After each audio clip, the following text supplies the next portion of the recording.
আমার এই লাঙলের ফলায় আমি শুধু মাটিই চষি না, চষি আমাদের পূর্বপুরুষদের ভাগ্যকেও। এই মাটির প্রতিটা কণায় মিশে আছে তাদের ঘাম, তাদের রক্ত, তাদের গল্প। কিন্তু আমি এমন এক রাতের সাক্ষী, যখন আমার এই চেনা মাটির বুক চিরে বেরিয়ে এসেছিল এমন এক দুর্গন্ধ, যা কোনো পচা ফসল বা মরা ইঁদুরের ছিল না, ওটা ছিল নরকের গন্ধ। আমার নাম ধীরেন, নদিয়া জেলার এক ছোট গ্রামের এক সাধারণ চাষি, বয়স 40-এর কোঠায়। এই মাটি, এই ধানক্ষেত আর আমার দুটো বলদ, এই নিয়েই আমার জীবন।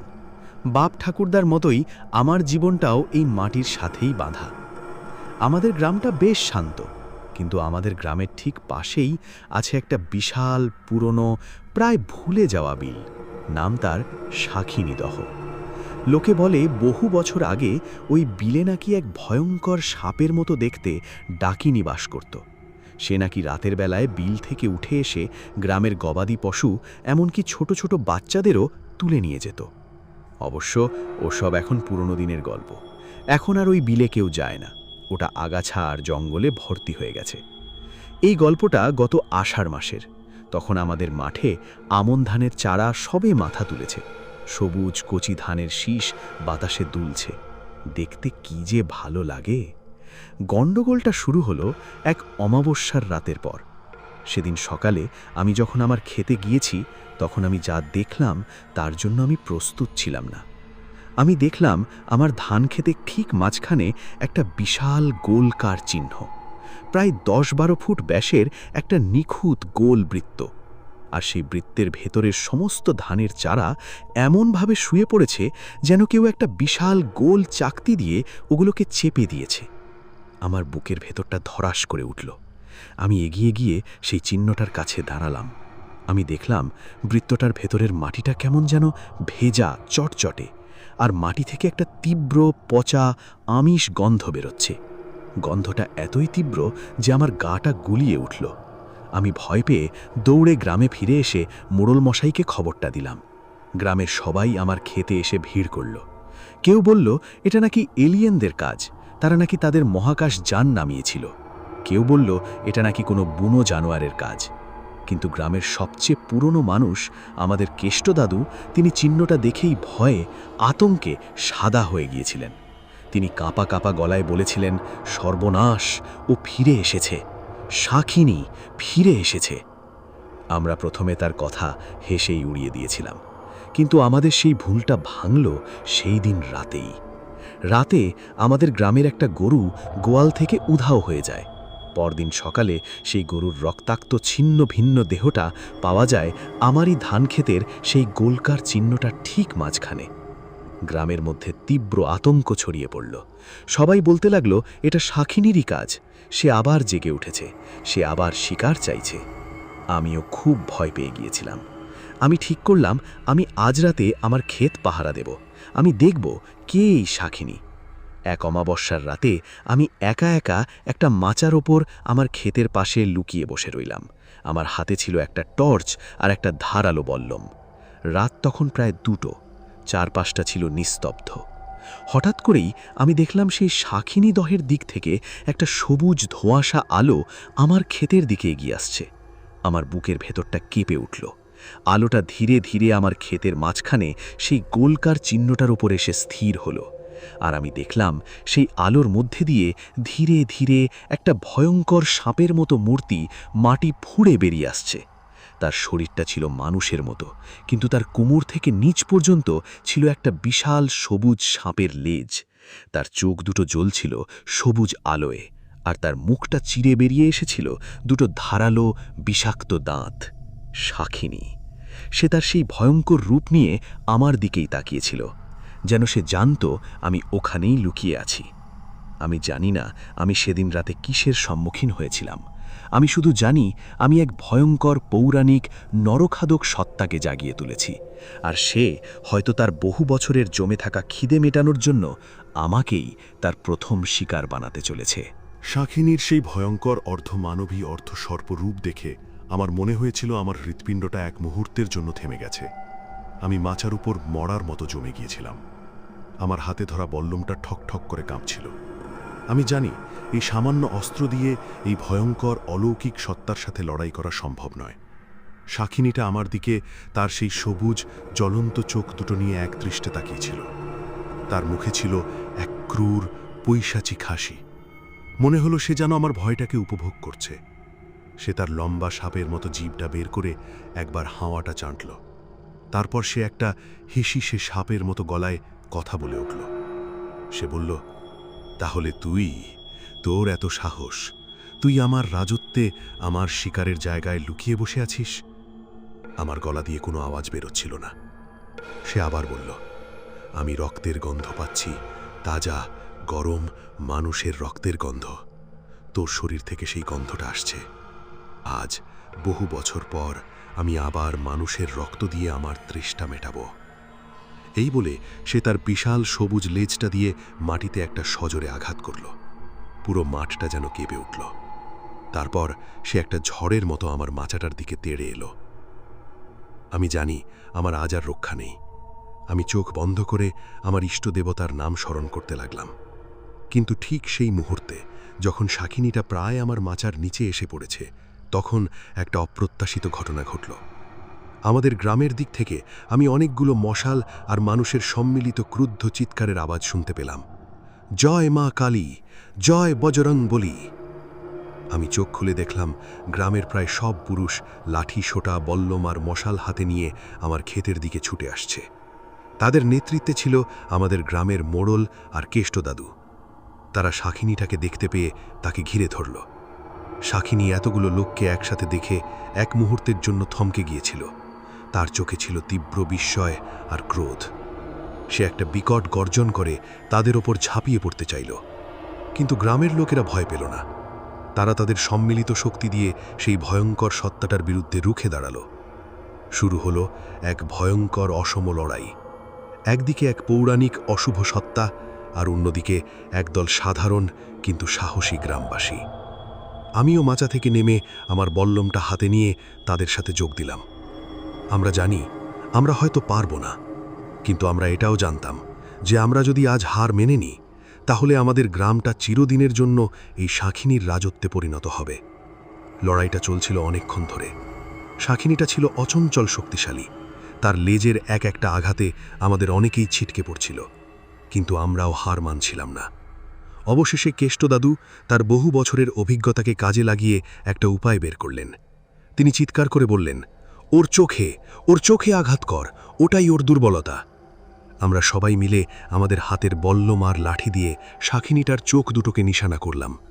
আমাদের সম্মিলিত আক্রমণে শাকিনীটা যন্ত্রণায় অন্ধের মতো চিৎকার করে উঠল। সে আর দাঁড়াতে পারছিল না। সে মাটিতে পড়ে গিয়ে ছটফট করতে লাগল। আমরা যখন ভাবছি আমরা হয়তো জিতে গেছি, তখন সে তার শেষ ভয়ঙ্কর চালটা চালল। সে তার লেজটা দিয়ে মাটিতে আরও সজোরে আঘাত করতে লাগল। আর সাথে সাথেই আমার ধান ক্ষেতের সেই গোলাকার চিহ্নের মাঝখানের মাটিটা ঘর ঘর শব্দ করে নিচের দিকে ধসে যেতে শুরু করল। তৈরি হলো একটা বিশাল অন্ধকার গর্ত। আর সেই গর্তের ভেতর থেকে বেরিয়ে এলো এক ঝলক ঠান্ডা পচা দুর্গন্ধ। শাকিনীটা সেই অন্ধ অবস্থাতেই সেই গর্তের দিকে এগিয়ে যেতে লাগল। আমরা বুঝলাম সে তার পাতালে থাকা গোপন আস্তানায় পালিয়ে যাওয়ার চেষ্টা করছে। আমরা তাকে আটকানোর চেষ্টা করলাম, কিন্তু আমরা পারলাম না। সে সেই গর্তের মধ্যে ঝাঁপ দিয়ে অদৃশ্য হয়ে গেল। গর্তটাও নিজে থেকেই আবার মাটি দিয়ে ভরতে যেতে শুরু করল। কিছুক্ষণের মধ্যেই সব কিছু আবার আগের মতো স্বাভাবিক হয়ে গেল, যেন কিছুই ঘটেনি। আমরা সবাই ক্লান্ত, অবসন্ন আর আতঙ্কিত হয়ে সেই জায়গাটার দিকে তাকিয়ে রইলাম। আমরা জানি আমরা আজ রাতে শাকিনীকে হারিয়েছি, কিন্তু আমরা তাকে পুরোপুরি বিনাশ করতে পারিনি। সে আবার ফিরে আসবে, আরও ভয়ঙ্কর, আরও প্রতিহিংসাপরায়ণ হয়ে। আর আমি জানি আমার কাজ এখনও শেষ হয়নি। আমাকে সেই পাতালে থাকা তার গোপন আস্তানায় যেতেই হবে। আমাকে এই অভিশাপের শিকড়টা উপড়ে ফেলতে হবে। শাকিনীর সেই পাতালে অন্তর্ধানের পর আমাদের গ্রামে এক অদ্ভুত থমথমে শান্তি নেমে এসেছিল। কিন্তু আমরা সবাই জানতাম এটা ঝড়ের আগের শান্তি। সে আবার ফিরে আসবে, আর এবার যখন আসবে তখন তার ক্রোধের আগুন হয়তো পুরো গ্রামটাকেই জ্বালিয়ে দেবে। গ্রামের সবাই তখন আমার দিকেই তাকিয়ে। আমি এক সাধারণ চাষি কিভাবে যেন তাদের সবার ভরসার পাত্র হয়ে উঠেছিলাম। আমি জানতাম আমাকে ওই পাতালে যেতেই হবে, কিন্তু কিভাবে? সেই গর্তটা তো আবার মাটি দিয়ে ভরে গেছে। আমি আবার গেলাম কেষ্টদাদুর কাছে। তিনি সব শুনে কিছুক্ষণ চোখ বন্ধ করে রইলেন। তারপর তিনি বললেন, সুবল, তুই যে পথে নামতে চলেছিস সে পথ বড় ভয়ঙ্কর। সে পথ হলো নাগলোকের পথ। নাগলোক? হ্যাঁ, তিনি বললেন, এই শাখিনী কোনো সাধারণ ডাকিনী নয়। সে হলো নাগলোকের এক নির্বাসিত রাজকন্যা। কোনো এক ভয়ঙ্কর পাপের জন্য তাকে নাগলোক থেকে তাড়িয়ে দেওয়া হয়েছিল, আর সে তার ক্রোধ আর যন্ত্রণা মেটানোর জন্য এই পৃথিবীতে এই শাখিনী দহে তার আস্তানা বানিয়েছে। আর ওই গর্তটা, তিনি বললেন, ওটা হলো নাগলোকের প্রবেশদ্বার। ওটা শুধু অমাবস্যার রাতেই খোলে, আর খোলে শাখিনীরই ইচ্ছায়। আমার মুখটা ফ্যাকাশে হয়ে গেল। তাহলে তো আমার আর কোনো উপায়ই নেই। কেষ্টদাদু বললেন, উপায় একটা আছে, কিন্তু তার জন্য তোকে এমন একজনের সাহায্য নিতে হবে যিনি নাগলোকের ভাষা বোঝেন, যিনি তাদের নিয়মকানুন জানেন। কে তিনি? আমাদের এই বীরভূমেই, তিনি বললেন, বক্রেশ্বরের উষ্ণপ্রস্রবণের কাছে এক গুপ্ত গুহায় একজন সাধু বাবা থাকেন। লোকে তাকে নাগমণি বাবা বলে ডাকে। তিনি নাকি সাপেদের সাথে কথা বলতে পারেন। আমি একটা নতুন আশার আলো দেখতে পেলাম। আমি আর দেরি না করে বেরিয়ে পড়লাম বক্রেশ্বরের উদ্দেশ্যে। অনেক খোঁজাখুঁজির পর আমি সেই নাগমণি বাবার গুহায় গিয়ে পৌঁছলাম। বাবা ছিলেন একজন তেজস্বী কিন্তু খুব দয়ালু চেহারার বৃদ্ধ। তার সারা শরীর জুড়ে ছিল সাপের উল্কি। আমি তাকে সবটা খুলে বললাম। তিনি খুব মন দিয়ে আমার কথা শুনলেন। সব শুনে তিনি বললেন, বৎস, তুমি এক ভয়ঙ্কর কিন্তু ততটাই দুঃখী এক আত্মার পাল্লায় পড়েছ। শাখিনী বা তার আসল নাম নাগকন্যা, সে আসলে শয়তান নয়, সে হলো পরিস্থিতির শিকার। তিনি বলতে শুরু করলেন, বহু যুগ আগে নাগলোকে এক ভয়ঙ্কর যুদ্ধ হয়েছিল, সুর আর অসুরের মতো নাগ আর গরুড়েদের মধ্যে। সেই যুদ্ধে নাগকন্যার স্বামী, যিনি ছিলেন নাগলোকের সেনাপতি, তিনি বীরের মতো লড়াই করে মারা যান। কিন্তু বাবার গলাটা ধরে এলো। কিন্তু নাগলোকেরই কিছু বিশ্বাসঘাতক গরুড়েদের সাথে হাত মিলিয়েছিল। তারা নাগকন্যাকে বোঝায় যে তার স্বামী আসলে মারা যায়নি, তাকে গরুড়েরা বন্দী করে এই পৃথিবীতে অর্থাৎ মর্তলোকে নিয়ে গেছে। তারা তাকে একটা মিথ্যে ম্যাপ দিয়ে এই শাখিনী দহের ঠিকানাটা দেখিয়ে দেয়, আর তাকে বলে যে এখানেই তার স্বামীকে বন্দী করে রাখা হয়েছে। নাগকন্যা তার ভালোবাসার টানে তার স্বামীর খোঁজে নাগলোকের নিয়ম ভেঙে এই পৃথিবীতে চলে আসে। কিন্তু এখানে এসে সে বুঝতে পারে সে প্রতারিত, সে আর কোনোদিনও নাগলোকে ফিরে যেতে পারবে না। সেই থেকেই বাবা বললেন, তার মনে সমস্ত মানবজাতির উপর এক তীব্র ঘৃণা জন্মে গেছে। সে ভাবে মানুষরাই হলো তার এই দুর্ভাগ্যের কারণ, তাই সে প্রতিশোধ নেয়। আমার বুকের ভেতরটা নাগকন্যার জন্য করুণায় ভরে উঠল। আমি বললাম, এর থেকে কি মুক্তির কোনো উপায় নেই বাবা? তাকে কি তার ভুলটা বোঝানো সম্ভব নয়? নাগমণি বাবা বললেন, উপায় একটাই আছে। যে মিথ্যের উপর ভিত্তি করে তার এই ঘৃণা, সেই মিথ্যেটাকেই ভেঙে দিতে হবে, তাকে সত্যিটা দেখাতে হবে। কিন্তু কিভাবে? তোকে নাগলোকে যেতে হবে, বাবা বললেন। আমার পায়ের তলা মাটি সরে যাচ্ছিল। তোকে নাগলোকে গিয়ে, তিনি বললেন, নাগকন্যার আত্মা প্রতীকটা নিয়ে আসতে হবে, আর সেটা তার সামনে প্রমাণ হিসেবে তুলে ধরতে হবে। তবেই হয়তো তার ভ্রম দূর হবে, সে শান্ত হবে। কিন্তু আমি নাগলোকে যাব কি করে? নাগমণি বাবা হাসলেন। সেই পথ তোকে নাগকন্যা নিজে দেখিয়ে দেবে। তোকে শুধু তার বিশ্বাসটা অর্জন করতে হবে। তিনি আমাকে একটা ছোট সাপের মতো দেখতে বাঁশি দিলেন। বললেন, এটা হলো নাগমোহন বাঁশি। এর সুর সাপেদের বশ করতে পারে। সামনের অমাবস্যার রাতে তুই আবার সেই ধানক্ষেতের গর্তের কাছে যাবি, আর তোর সমস্ত মন প্রাণ দিয়ে এই বাঁশিটা বাজাবি। যদি তোর সুর নাগকন্যার হৃদয়ে পৌঁছতে পারে, তাহলে সে হয়তো তোর জন্য আবার সেই পাতালে যাওয়ার দরজাটা খুলে দেবে। আমি কাঁপা কাঁপা হাতে সেই বাঁশিটা নিলাম। আমি জানি না আমি এই প্রায় অসম্ভব কাজটা করতে পারবো কিনা। আমি শুধু জানি আমার হাতে এখন শুধু আমার গ্রামেরই নয়, এক নাগ কন্যারও মুক্তির চাবিকাঠি। নাগমণি বাবার কাছ থেকে সেই নাগমোহন বাঁশিটা নিয়ে আমি যখন আমার গ্রামে ফিরে এলাম, তখন আমার মনটা ছিল একই সাথে আশা আর আশঙ্কায় ভরা। আমাকে নাগলোকে যেতে হবে, এই ভাবনাটাই আমার কাছে ছিল অবিশ্বাস্য। কিন্তু আমি জানতাম এটা ছাড়া আর কোনো উপায় নেই। আমি পরের অমাবস্যার রাতের জন্য অপেক্ষা করতে লাগলাম। এই কয়েকদিনে আমি দিন রাত ধরে সেই বাঁশিটা বাজানোর অভ্যেস করতে লাগলাম। প্রথমে আমার বাঁশি থেকে শুধু বেসুরো কর্কশ আওয়াজই বেরোচ্ছিল, কিন্তু আমি হাল ছাড়লাম না। আমি আমার সমস্ত আবেগ, আমার সমস্ত করুণা সেই সুরের মধ্যে ঢেলে দেওয়ার চেষ্টা করতে লাগলাম। আমি ভাবতাম আমি যেন নাগকন্যারই দুঃখের কাহিনীটা সুরের মাধ্যমে তাকেই শোনাচ্ছি। অবশেষে সেই রাতটা এলো।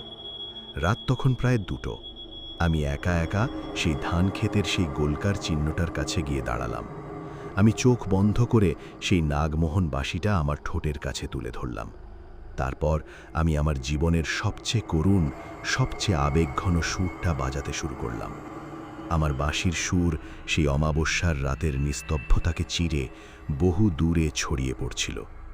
আমি যখন প্রায় আমার সমস্ত শক্তি দিয়ে বাঁশিটা বাজিয়ে চলেছি, তখন হঠাৎ করে আমার চারপাশের মাটিটা কাঁপতে শুরু করল।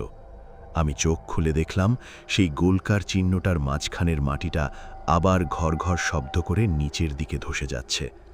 নাগলোকের দরজা আবার খুলে গেছে।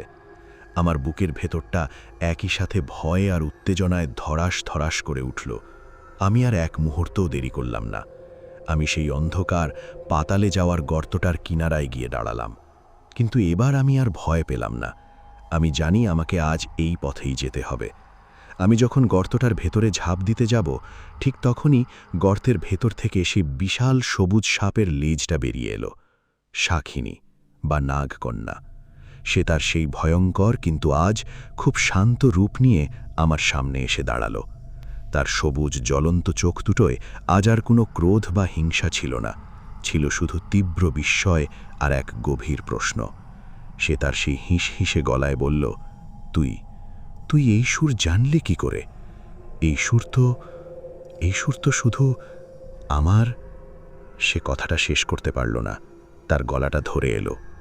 আমি বাঁশিটা বাজানো থামিয়ে খুব শান্ত গলায় বললাম, হ্যাঁ নাগকন্যা, এই সুর তোমারই, তোমার ভালোবাসার, তোমার যন্ত্রণার। আমি সব জানি। আমি বললাম, আমি জানি তুমি প্রতারিত হয়েছ, আমি জানি তুমি প্রতিশোধ চাও না, তুমি চাও ন্যায়। আমার কথা শুনে তার চোখ দুটো ছলছল করে উঠল। আমি বললাম, আমি তোমাকে সাহায্য করতে চাই, আমি তোমাকে সত্যিটা দেখাতে চাই। তুমি কি আমাকে বিশ্বাস করবে? তুমি কি আমাকে নাগলোকে তোমার সাথে নিয়ে যাবে? নাগকন্যা আমার দিকে কিছুক্ষণ একদৃষ্টে তাকিয়ে রইল। সে হয়তো আমার মনের ভেতরটা পড়ার চেষ্টা করছিল। অবশেষে সে তার মাথাটা নাড়ল। সে তার সাপের মতো লেজটা বাড়িয়ে আমার শরীরটাকে খুব সাবধানে পেঁচিয়ে ধরল। তারপর সে আমাকে নিয়ে সেই অন্ধকার পাতালে যাওয়ার গর্তটার গভীরে তলিয়ে যেতে শুরু করল। আমি জানি না আমি কোথায় যাচ্ছি, আমি জানি না সেই নাগলোকে আমার জন্য কি অপেক্ষা করছে। আমি শুধু জানি আমি এক প্রতারিত, দুঃখী আত্মার বিশ্বাস অর্জন করতে পেরেছি, আর হয়তো এটাই আমার সবচেয়ে বড় শক্তি। নাগলোকের সেই অন্ধকার গর্তের গভীরে তলিয়ে যাওয়ার অনুভূতিটা ছিল অদ্ভুত। আমার মনে হচ্ছিল আমি যেন কোনো সময়হীন, স্থানহীন জগতের মধ্যে দিয়ে ভেসে চলেছি। নাগকন্যার লেজের বাঁধনটা ছিল শীতল কিন্তু সুরক্ষিত। অবশেষে আমাদের সেই পতনটা শেষ হলো। আমি চোখ খুলে যা দেখলাম তার জন্য আমি প্রস্তুত ছিলাম না। আমরা দাঁড়িয়েছিলাম এক বিশাল আলো ঝলমলে পাতালপুরীতে। চারদিকে শুধু মণি, মুক্তা আর স্ফটিকের প্রাসাদ। ছাদ থেকে ঝরে পড়ছে নীল, সবুজ, সোনালি আলোর ঝর্ণা। এটাই নাগলোক। কিন্তু এই অপূর্ব সৌন্দর্যের মধ্যেও ছিল এক গভীর চাপা বিষণ্ণতা। আমি দেখলাম নাগলোকের বাসিন্দারা, অর্থাৎ নাগ আর নাগিনীরা সবাই খুব দুঃখী। তাদের মুখে কোনো হাসি নেই। নাগকন্যা আমাকে তাদের রাজপ্রাসাদের দিকে নিয়ে গেল। আমরা যখন রাজসভার সামনে পৌঁছলাম, তখন আমি দেখলাম সিংহাসনে বসে আছেন এক অতি বৃদ্ধ কিন্তু তেজস্বী নাগরাজ। তিনি নাগকন্যাকে দেখেই সিংহাসন থেকে নেমে এলেন। তার চোখে ছিল জল। তিনি কান্না ভেজা গলায় বললেন, পার্বতী, মা আমার, তুই ফিরে এসেছিস। আমি বুঝলাম ইনিই নাগকন্যার বাবা। নাগকন্যাও তার বাবাকে জড়িয়ে ধরে কান্নায় ভেঙে পড়ল। তারপর নাগকন্যা আমাকে দেখিয়ে তার বাবাকে সবটা খুলে বলল। নাগরাজ সব শুনে আমার সামনে এসে হাত জোড় করে বললেন, হে মর্তবাসী, তুমি আমার মেয়ের চোখ খুলে দিয়েছ। তুমি আমাদের পুরো নাগ বংশকে এক ভয়ঙ্কর পাপ থেকে রক্ষা করেছ। আমরা তোমার কাছে চিরঋণী। আমি বললাম, আমি কিছুই করিনি মহারাজ, আমি শুধু আমার কর্তব্য পালন করেছি। না, তিনি বললেন, তুমি যা করেছ তা অসাধারণ। এবার আমাদের পালা আমাদের কর্তব্য পালন করার। তিনি তার সেনাপতিকে নাগকন্যার স্বামীর অর্থাৎ নাগ সেনাপতির আত্মা প্রতীকটা নিয়ে আসার নির্দেশ দিলেন। কিছুক্ষণের মধ্যেই সেনাপতি একটা ছোট রূপোর কৌটোর মধ্যে একটা উজ্জ্বল সোনালি নাগ মণি নিয়ে এলেন। নাগরাজ সেই মণিটা নাগকন্যার হাতে তুলে দিয়ে বললেন, যাও মা, এবার তুমি তোমার স্বামীর কাছে ফিরে যাও। সেও স্বর্গে তোমার জন্যেই এতদিন ধরে অপেক্ষা করছে। নাগকন্যার মুখে এক পরম স্বর্গীয় হাসি ফুটে উঠল। সে আমার দিকে ফিরে শেষবারের মতো কৃতজ্ঞতার দৃষ্টিতে তাকাল। তারপর তার শরীরটা ধীরে ধীরে একটা উজ্জ্বল সোনালি আলোয় পরিণত হয়ে নাগলোকের ছাদ ভেদ করে ওপরের দিকে মিলিয়ে গেল। আমি জানি সে তার ভালোবাসার কাছে ফিরে গেছে, তার যাত্রা শেষ। নাগরাজ আমাকে তার রাজ্যে থেকে যাওয়ার জন্য অনেক অনুরোধ করলেন। তিনি আমাকে অনেক ধন, রত্ন, ক্ষমতা দিতে চাইলেন, কিন্তু আমি রাজি হলাম না। আমি বললাম, মহারাজ, আমার জগৎই মাটির পৃথিবীতেই। আমার ধান ক্ষেত, আমার গ্রাম, আমার পরিবার আমার জন্যেই অপেক্ষা করছে। নাগরাজ আমার কথায় খুব খুশি হলেন। তিনি আমাকে তার নিজের এক শক্তিশালী রক্ষাকারী নাগ কবচ উপহার দিলেন। তারপর তিনি তার অলৌকিক শক্তি দিয়ে আমাকে আবার সেই ধান ক্ষেতের সেই গর্তের মুখে ফিরিয়ে দিয়ে গেলেন। আমি যখন আমার গ্রামে ফিরে এলাম, তখন ভোরের আলো ফুটছে। আমি দেখলাম আমার ধান ক্ষেতের সেই গোলাকার চিহ্নটা আর নেই। মাটিটা আবার আগের মতো স্বাভাবিক হয়ে গেছে। সেই ঘটনার পর আমাদের গ্রামে আর কোনো দিনও কোনো অঘটন ঘটেনি। শান্তিদিঘি তার নামটাকে আবার সার্থক করে তুলেছে। আর আমি সুবল, এক সাধারণ চাষি।